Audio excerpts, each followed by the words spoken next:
மா என்ன ஆப்பிள் கேரட்டோட உட்காந்துருக்க? ஏபிசி மாதிரி எல்லாம் முடிவு பண்ணிட்டோம் நம்ம. இப்போ எவ்வளோன்னு பார்த்துடலாமா? Carrot 1 kilo, beetroot 1 kilo, apple 1 kilo. நம்ம இப்போ 3 கிலோ செய்ய போகிறோம். சோளம் சேர்த்திக்கலாம்.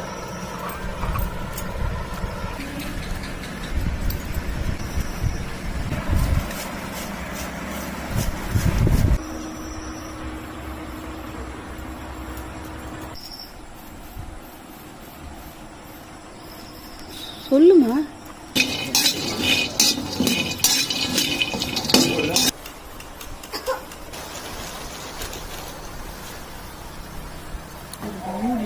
மூணு கிலோ தான் போட்டிருக்கோம் நம்ம. 3 கிலோ மால்ட்டுக்கு 3 கிலோ நாட்டு சக்கரைமா.